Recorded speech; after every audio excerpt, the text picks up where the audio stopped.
we waje muri kontineri peti ngo naje mu kontineri bampakiye nk'ibitunguru bigoze akayashyira yakuretinze private store akanyandagaza si wabibonye Godfather warabibonye iyo babaza iyo kontineri aho yari ivuye nabo bazagenda bayizemo oya icyo gihe uwo muntu naramuretse ko si level yanjye yesi nabanka bari abatindi bro so rero icyo gihe rero ahantu mba ngutegeye iyo igihe cyawe kigeze rero iyo igihe cyawe kigeze kandi bose ni imbobo reka nanabivuga bose ni imbobo banziza na kuri ribu barabimbwiye ngo bamfitiye ishyari kuko bafite ubuzima bwiza urakoze urabufite nyine niyo mpamvu nari nkubwiye ngo nabo bazagende baturuka iyo kontineri yaturutse uretse gatubitiye ribu ngo ribu yarakubwiye ngo gufitiye ishyari kandi babibona ariko ibintu mwese n'ubu hano bicaye barabibona ibintu byose muvugana byose barabibona ngo barakubwiye kw'Imana hari n'abangambanira ngo bagende bashyira ngo rep case kuri ribu ariko byose bakabibona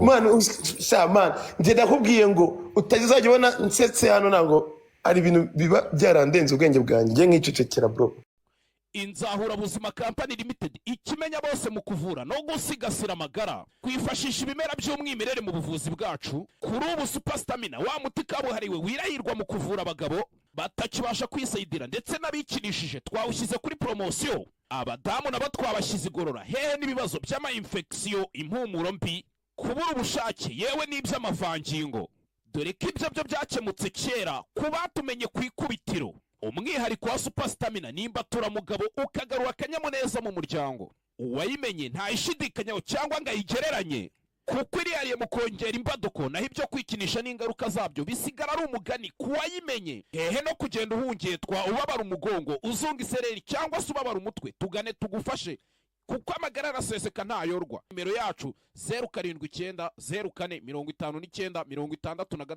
2 gusa rero nawe kukuba menge hello buriya upanga nemane pango niba nkumvishe neza uravuze ngo ibingibi ni ishyari bakugiriye Semuhungu ni njyewe ukurikira kuri live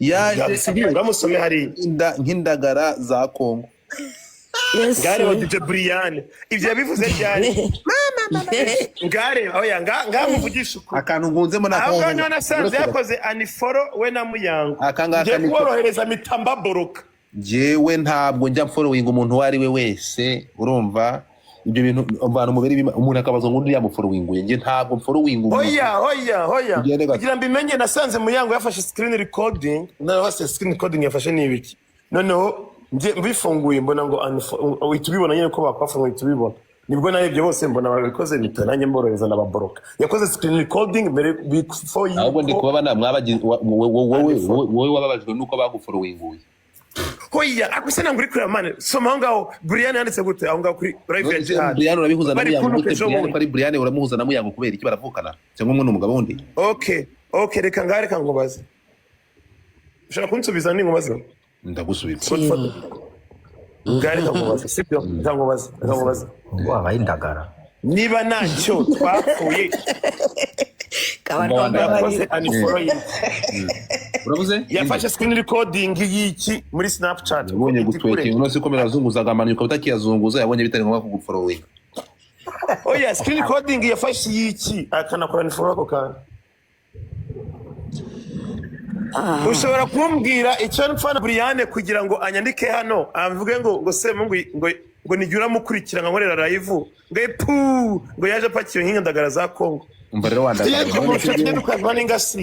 hari n'ibindi bintu bifite aho ngaho ya creative ngo private story ngenda kubwiye ngo nta muntu ngenda ngo bimugwa amahoro yakoze ntabwo nigeze mbasubiza nawe n'ahantu namututse nge nkabasubiza nariyandikiye mu Kinyarwanda iminsi yabo ibibazo reka dore Shadi bari kugusuhuza umuntu ukamwurira dore Shadi bari kugusuhuza hariya hasi Shadi bite bebe tavasho urumva so icyo mvuga ni iki ngiki rero ikintu mvuga ni iki Sebutembere bwa Shyamba uyu ninde Fab ukora ibitangaza mane mu nkorere mujye muri goro ya Godfather mutapinge screen mu nkorere muri goro so icyo mvuga ni iki ngiki rero Zinda ndabizi kuri umwana mwiza ntabwo umwana mubi no gutara umwana mwiza cyane bitewe nuko wahindutse amafaranga yaraguhinduka ageze muri kigero yahinduka Zinda wakera twaraganiraga umwana utuje Semuhungu atarapfumura amatwi ameze neza ariko ukuntu amafaranga y'ikigali no guhostinga ibintu byo kurara amajoro byahinduye uyu mwana akaba nyirambarara ntabwo ndi kubikora ngo mbyumve. Zinda ndashaka Zinda wanjye wa mbere sibyo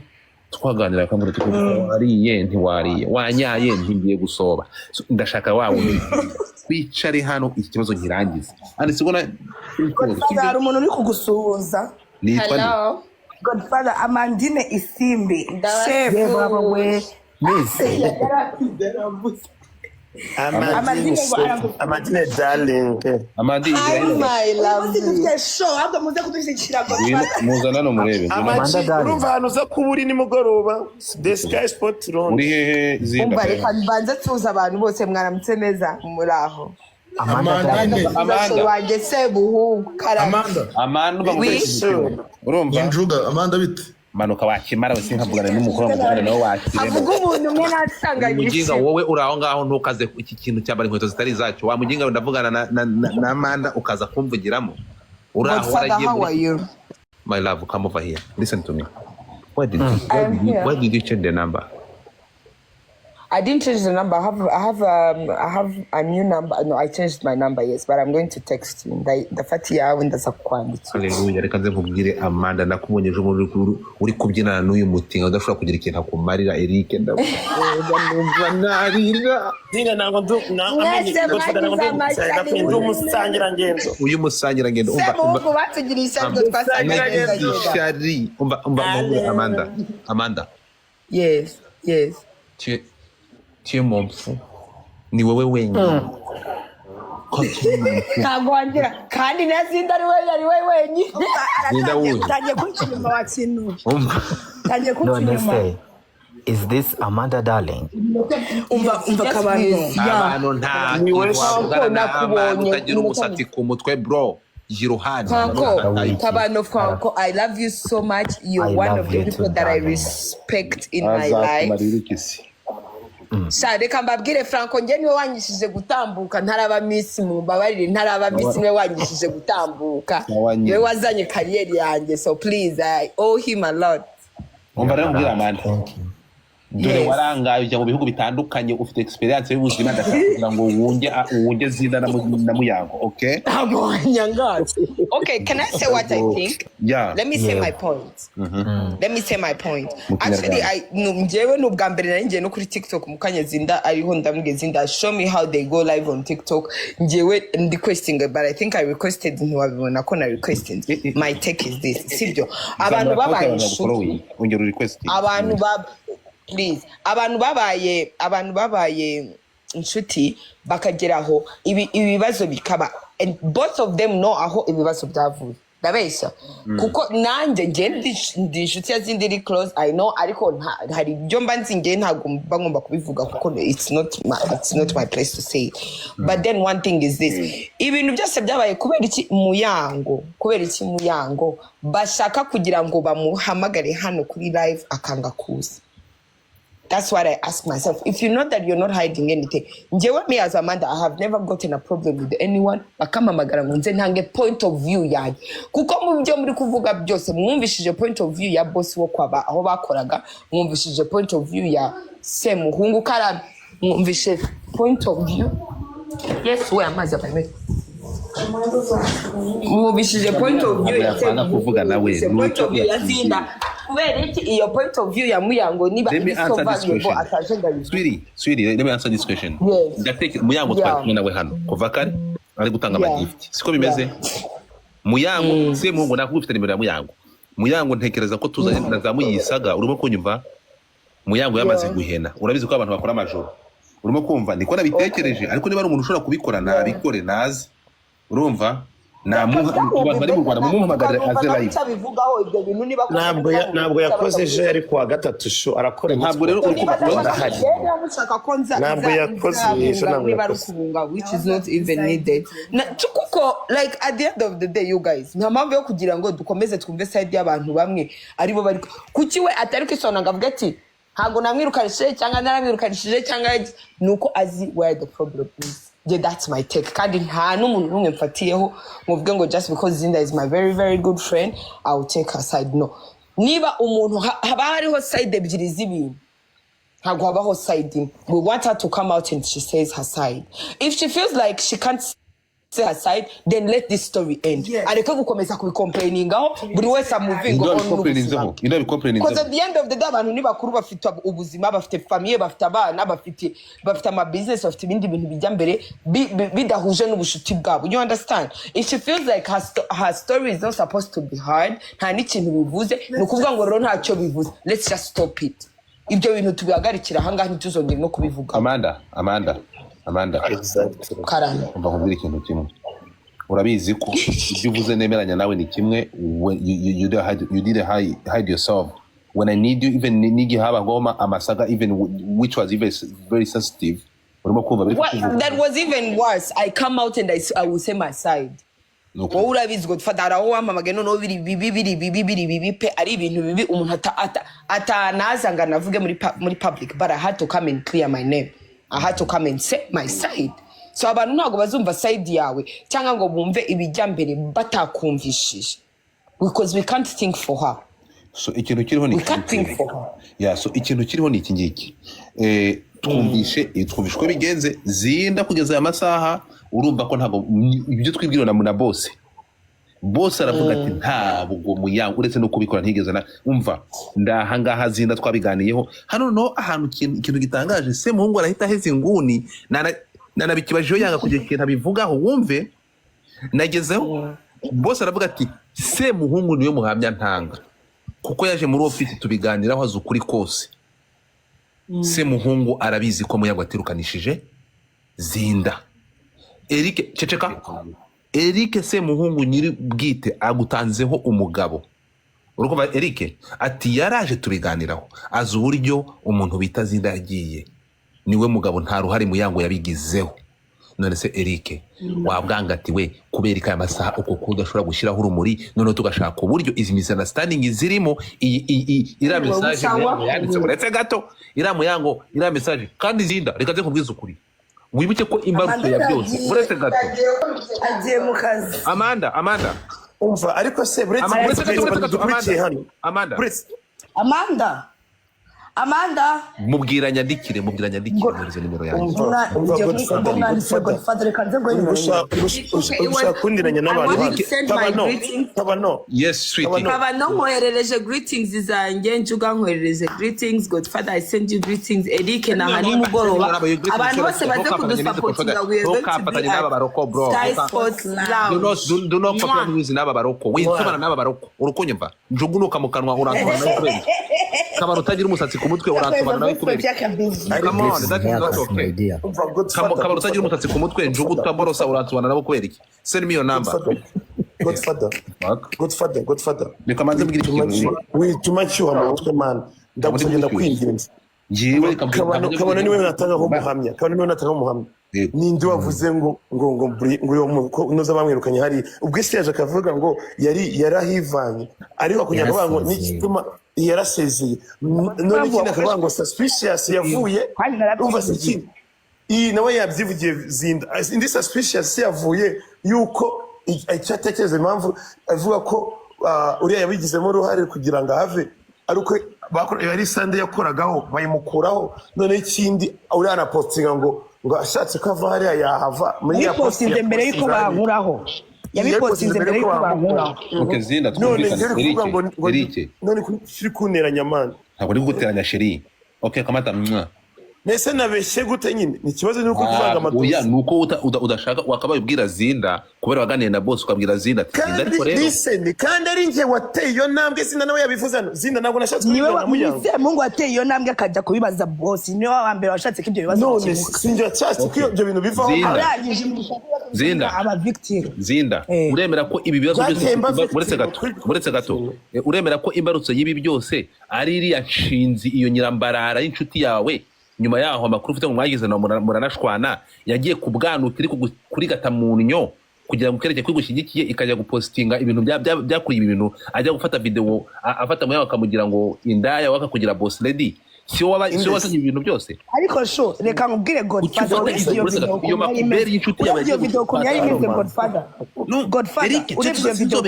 uremera ko nyirabayazana byavuye ku ruhande rwa zinda imbaruko Godfather iyo video nuyibona sibyo iyo video nuyibona tugiye kuburana bino bintu Godfather tugiye kuburana bino bintu hazamo ikibazo kuko reka nkubwire iyo video yamfashe video nje ntabizi niyicariye ndi kwizunguriza umutwe ndi kwibyinira kuko nje nago njya mbyina urumva noneho afata video y'abantu bari kuri stage bari kubyina na Muyango yari arimo Muyango felt attacked.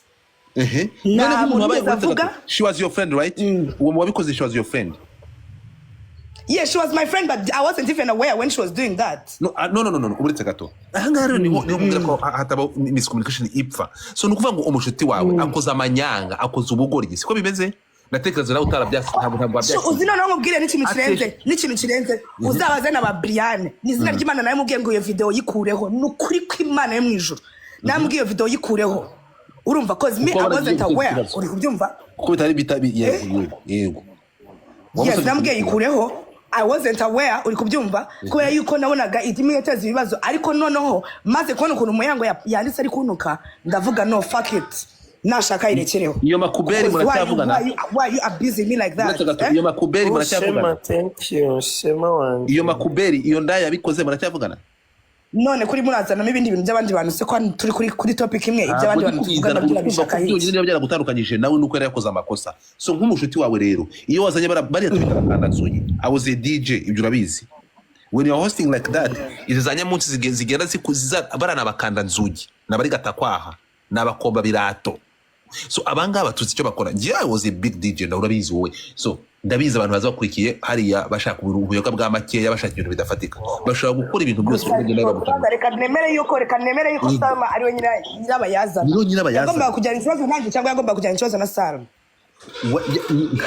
uretse gato nk'umushuti wawe niba ari nyirayabazana reka tuvuge ko ari we wabizanye ko ari we wateje icyo kibazo wateje iyo saga yose nimba ari we wabizanye njyewe yanzanaga mu kubera iki like what was I supposed to do with that ni ukuvuga ngo you have to take your responsibility ugomba gufata you are responsible urukumva yabakano the responsibility the time I was going to take the responsibility umukobwa yari yamaze kunuka bro yari yamaze kunuka none ndafata responsibility iryo kosa ryabaye naho ubundi yaguhaye credit azimundi mwana urumva ko Muyango nicyo kintu cyabaye noneho rero ibyo bintu kandi uretse gato umushuti wawe yagomba gucana na Salma bakabisetolinga not me I wasn't doing anything no ntabwo se we babishuti shu ukeka yuko we Salma batari she is your friend kandi wenda kuba wenda wewe wabibonye even Salma they are friends my dear even Salma they are friends like as much as she's my friend na Salma ni inshuti yabavuganaga umunsi ku wundi they are friends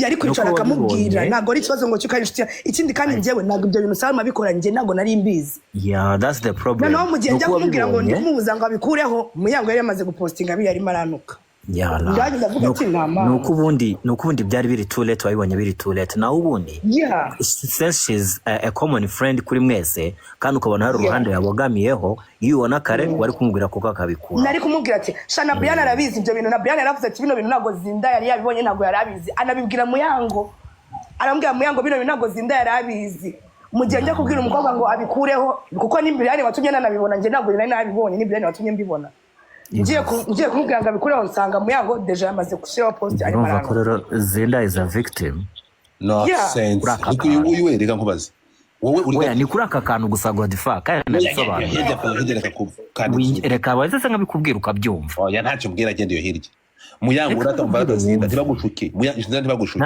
ntago ndimo gushuka Zinda ariko se kubitoragura yanga ko nta makuru ufite wacice ukumva nk'abandi umva ko nyine gusa Zinda Semuhungu nawe uvugisha ukuri Semuhungu ntabwo rata uretse gato uvugisha ukuri ahangaha inshuti ya Zinda siko bimeze kwandika kuri akavuga ngo bamwe ngo cyangwa ngo indaya cyangwa ngo bitches whatever barimo kubira icyuya boss lady guyicaye hano turi kumwe Semuhungu ugerageze wumve bira bintu harimo n'ibindi bapfaga sho hari ibindi ngo ariko umvase wumve umwe ngo hazaga umushuti wundi utavugana n'undi akaza undi umeze n'undi n'abakubita abashiti n'undi bakubita abashiti anyway sweating for a job that pays you how is it offensive icyo kibazo nanjye reka nyibaze gusweatinga kuvuga ngo you don't sweat for shit if you're sweating for the job that pays you how is it offensive why was she supposed to be offended and why was she attacked ibyo bibazo ubundi ni Muyango wabisubiza we nacyo urumva ko rero wamutumye ngo abikore oya wimbesera njyewe icyo kibazo ni Muyango wakagombye kuba ari hano ngo agisubize nimba koko how was she offended niba baravuze ngo nukubera ko yashyizeho comparisons zisumbana Kabano noneho uwo mukobwa wabipostinze nawe yajyaga kuri stage akabyina niba ari cyo cyuya yavugaga nawe yarakibiraga ntabwo ugomba hari abantu batandukanye hari ababyinnyi hari ba Brian kuki Brian atabaye offended kuki ababyinnyi batabaye offended kuki byabaye Muyango kandi nabategeza bamenye Brian ni umu DJ tubanza atari umuhoza Brian harimo na DJ hari ababyinnyi hariho na Muyango no mbere yuko bajya kubyina uwo muntu wayipostinze nawe yajyaga kuri stage akabyina abantu bose nibazi ko Salma yajyaga kuri stage akabyina why was she offended and what is wrong with sweating for the money you're making like how offensive that's not a problem. That's not a problem. A problem is when you're giving out a comparison to someone ukamuha credit nyine z'icyubahiro cyane ubundi ukamwereka ko ari a slave. Ibyo byo byari ikosa kuri iriya video. Ibyo byari ikosa ndabyemera Kabano. That was a very big mistake. But me, I'm not even aware of that. Your very big mistake. You have to understand ukumva ko hari uburyo wagombaga kubirangiza. She does understand. Godfather, me I understand. Brian niwe wambwiye ngo post niwe wanyeretse yo post. Iyo post nagiye kuyireba nagiye kubuza uwo mukobwa ngo ayikureho nukuri ko Imana muzabaza Salma ndamubwira agiye mubwiye ngo ayikureho nibwo Muyango ya post yari yamaze gupostinga ibyo nari maranuka ndamubwira okay zihore ndashaka kukumvisha ndashaka kukwereka ko this all drama cyangwa imbarutso y'ibi byose yo no kugira ngo naye amakimbira naba nashaka kugira ngo wumve ko byatewe niyo ngirwa nshuti yawe yagiye kubwanuka ibintu urimo kunyumva byazanye aya makimbira sinzi uri kubyumva Kiri cyo gombaga gukora. Baravuga ati iyi makuberi itumye ibintu byose biba. Urimo kunyumva? Kumushuti wanje, urimo kunyumva? Yanshyize muri side nk'iyi ngiyi, sizi nawe niba kuva ubwatangira guhostinga utojyara ngo ubyine simbizi. Hari igihe nawe ubyina? Rero ntabwo mbyina buri wese afite ukuntu akorera amafaranga buri wese afite ukuntu hostinga. You know, icyo ngicyo ntabwo ari ikibazo niba byina bikazana abakiriya well and good niba mfite uburyo kinge nakira abantu cyangwa mfite uburyo kimwe communicating n'abantu buri wese afite ukuntu akora akazi ke ntabwo buri wese akora akazi kimwe n'undi you get it reka nyumva rero and that's why you guys are so Kabano kugiza umutama yes that's why when you duhuje turi babiri we make a very good combination because icyo umwe adashoboye undi aragishoboye as simple as that I said that from the beginning. So you get it. Batakanya mushimire the host of the year Eric Semuhungu 2025 thank you deserve it hello ndabizi nagiye kuvuga wababara so let me keep quiet let me shut up indura babara ngewe rwose it will be have been a problem iyo zinda abibona kare agaceceka niba yarashatse gusolvinga ikibazo agasanga she is also attacked yabiretse kuko nawe yababaye ariko aha niho mutari kumva ikibazo amukira izinda wakitinze nk'umuntu uri macuwa hariya reka nkubwire ikintu kimwe iyo byagenze kuri iyo tutatoka ariko se wacece ukabona ndakumanura mukuri kumara aho bigera kuko ntabwo I will bring you out ndakumanura nta kibazo kingama ariko bro thank you so zinda mutari kumva wowe ikintu utari kumva kugira iyo mekanisme ukavuga deja yaramaze kuba ikibazo uburyo witwaye mu kibazo nibwo budahwitse ntabwo bari ikibazo cyamaze kuba unyumve ikibazo kikimara kuba urimo kunyumva ntabwo ari kuvuga ngo ngo umuganya atatse reka intambara ibe oya ntabwo aribyo nemera ikintu bari gukora hariya wowe bari gufata iyambere ukavuga ati umuntu yabaye offended aranyatatse reka nshaka ukuntu solving ikibazo ukareba gitera that is exactly what I did but I was too late to do that kuko nibyo bintu ntago nge nari nabibonye Salma bipostinga Brian niwe wambwiye ati Salma ya postinze ibi ngibi and I wasn't aware Brian abwira Muyango ati ibi bintu ntago zinda yarabizi uri kubyumva itonde ceceka wumve we Godfather mu gihe ngewe ngiye kubwira Salma nako nari nabimubwiye kwanza muzamubaze mubwira ati iyo post yikureho by the time nyuma kumubwira ibyo bintu mitabona Muyango ya postinze kare arimo aranuka nanjye I was like no this is a no go zone if this is what she wants then no nubikureho nanjye na ifite side nago nari nuri gukemura icyo kibazo sho ntabwo nari gukemura icyo kibazo. Ikindi, she wouldn't have come for me for the first time. She would have gone for Salma because Salma was her friend too. Byakwanga Muyango ari kuza akanyegerera we ku giti ciwe. Muyango nk'inshuti yanjye ari kuza akambwira ati I felt offended with this video. Ntabwo nari kufavoringa Salma kurusha ko favoringa Muyango. Muyango in the first place she was my first friend mbere y'abo bantu bose. So kuba ese nari gukemura icyo kibazo kandi njye nari nzi ko nta kibazo na kimwe mfitanye na Muyango. Kubangeraho bakimara kubona iyo video ngo binjiye muri office babiganiraho baratungurwa wowe nguri hari uri gukaraga ngo wishimye niwe. So njye nishimye se nabo bagombaga ko ndakara ko ibyo bintu bajya muri office ubundi ibyo bagiranye nabo njye ndabizi ko nasanze barakaye Muyango akivumbura akagenda agata abantu bose bari kumwe muri office ngasigana muri office njye najya kubyina mbyinira iki nabyiniraga sibyo nazi nabyiniraga nzihabaye iki ko njye ndimo nda hostinga bari mu matiku ngiye ko nandi guhostinga ndi mu kazi kanje ibyo ngibyo ngiyewe nari kubizamo gute nabo buzwaga n'iki kwishima ko nabonaga ibintu binca imbere mu maso nazi naho biva naho bijya nagomba kurakara none se ko nabonaga abantu bose ari mu matiku turi mu kazi twese njye nanjye nagomba gutabakiriya nkajya mu matiku kubera iki. Ubwo rero turi kuvugana ikintu kigiye kubaho ngiye gutegura delegation nkiyagiye Doha yo kujya yitegure rega njyewe ndi tayari sho njye ndi tayari njyewe nta kibazo mfite cyo kwiyunga na Muyango nta kibazo nziyunga nawe ariko ndashaka yuko azaza ari ready to sit and face me kandi urahitamo uretse gato muri delegation ubwo tugiye gushaka ubwo urahitamo kuba Gisegeti cyangwa uhitamo kuba muri M23 tugiye kujya Doha yo kuriraguza kino kibazo. So ubwo wowe hitamo ko niba buze ko uri mu 23 cyangwa uri buze ko buri Gisegeti. Ubu gahunda tugiye Doha kandi ngiye gushaka abantu intumwa zivi Doha intumwa ziva Kinshasa n'izivi Goma duhurira Doha ni mu gikari tugarire ikibazo tukirangiza muri ibi. Sibyo ngiye koresha ushaka butiga njye nta kibazo mfite sho me I have no problem buri Gisegeti Muyango me I have no problem yego twagiye kandi biraza nta kibazo telefone yawe ntuyivaneho gore nivanira y'iki telefone yanjye biro 24/7 Uvira Tombe nukuri kumana zina kandi thank you so much nani Semuhungu thank you nabandi mwese Semuhungu reka tusubire muri yandi turimo mukanya zinda ndakumenyesha ko ubu turi kuvugana hasigaye iminota 20 yonyine bagakubita inyundo urubanza rwa Jihad rugatangira. Ndashaka kukubaza Jihad arafungurwa Jihad arajyamageragere twagiye Imana mukatirira ukwiye ngiye nago ndi umucamanza uvuze ngo iki Imana ibimukwiye ibyo urukiko rwemeza ibyaha bimuhama ubwo nyine baramuhanisha ikimukwiye njewe na side nimwe ndiho yaba ari yo gufungurwa cyangwa iyo kurekurwa gusa nago nanje nta muntu numwe ngiye ndanga kuri level yuko namwifuriza gufungwa gusa Jihad amakosa yaba yarakoze ni menshi ariko njewe na rwango nanumwe nari mufite rwo kumva yuko namwifuriza gufungwa cyangwa ngo bamukatirire ukwiye gusa ibyaha bamurega ni muhama ubwo nyine nawe arasavinga tu nafungurwa byakira gute mukura gataha none se njewe ni nko anafunzwe ari kubyakira gute nafungurwa nyine atahe Imana irayimugiriye neza aze akomeze ubuzima nk'ubusanzwe ariko buroko murabuzi cyangwa ntabwo muzi urumva nafungurwa Imana ishimwe nanafungwa ubwo Imana imwe kwihangana ndumva nta kindi nabivugaho.